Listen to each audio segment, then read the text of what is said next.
Hey everybody, I'm Shane Benedict with Native Watercraft, and I'm here to introduce to you the all-new Slayer Propel 10 LTE.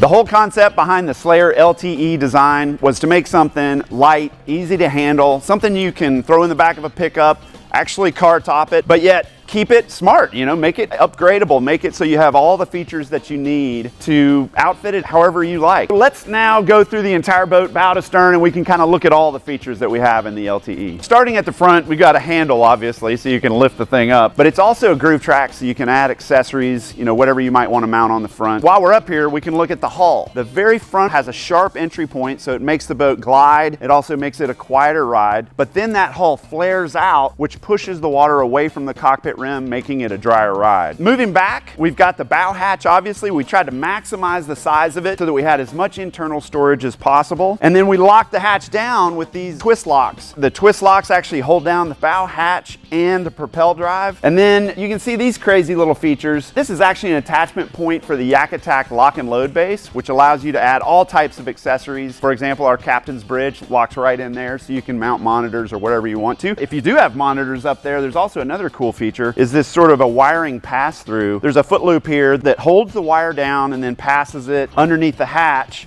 and it can go internally, so you can run your wiring throughout the boat or to a battery that might be in the front hatch. Talking about electronics, we also, in the hull of the boat, we have a transducer pocket where you can mount your transducer, and then the wiring can be routed up into the boat and also back into the bow hatch. And then we come to the propel. It's the heart and soul of a native watercraft boat. There's a few things that I really love about it. The starter is its bomber. This thing will hold up to just about anything. We make it right here in the United States. It also comes with a 5-year warranty, and it's instant forward and reverse. You want to go forward, you pedal forward. If you want to go backwards, you pedal backwards. It's just simple and it works. And then you can see around this entire boat, there's groove track everywhere. So mounting accessories wherever you need to is really made simple by the groove tracks. On the sides, you can see we actually have one handle on the outside edge, but there's also a handle underneath the groove track. Those double handles make it super easy to manage. As we look into the cockpit, you can see actually on the sidewalls, we've got 2 screws on either side, and those allow you to mount foot steering controls. So if you were to mount a motor, you can actually steer the motor with your feet. Moving back, you can see foot pads. They're not just for padding your feet, they also sort of quiet the boat. So if you're standing or you were to drop something on the floor of the boat, it would help keep it quiet. You'll also see this crazy little thing, and that's actually the up-haul, down-haul line for the rudder. You pull that, drop it into the jam cleat, hold your rudder up, or you lift it and drop your rudder down. And then on the other side of the seat, this is actually the steering handle for the rudder, so you can kind of go where you want to.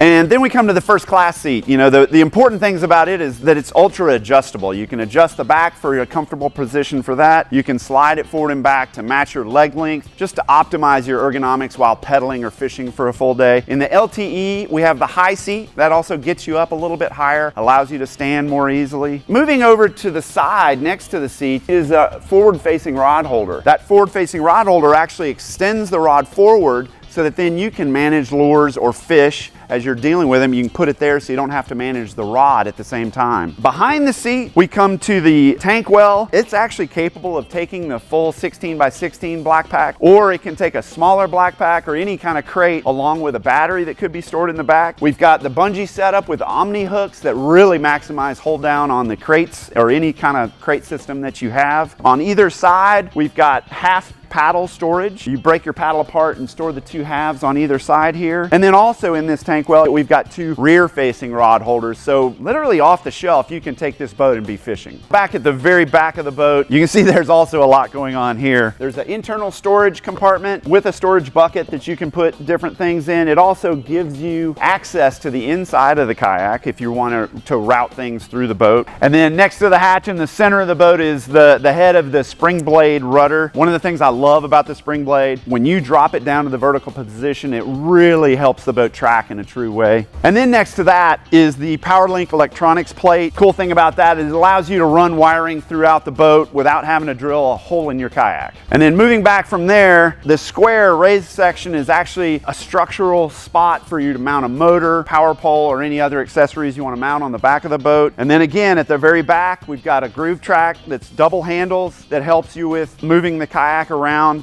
And then after going over all of those deck features, I would like to go back to the hull, and that's something that we worked really hard on to maximize the stability. We really drew the chines out, squaring them out so that you felt optimum stability for a 10-foot package. It's a super stable little boat. But also under the hull, as we go to the back end, we've got our stern keel, which helps with tracking, and we added a skid plate, which protects it if you're moving it across the ground. So that covers the details of the Slayer LTE, except for one thing. The LTE comes in 4 different colors.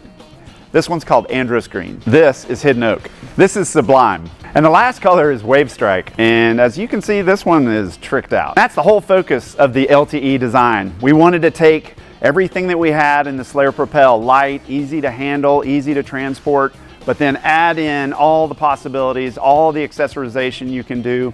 Basically do anything you want to do in fishing in a small, tight package.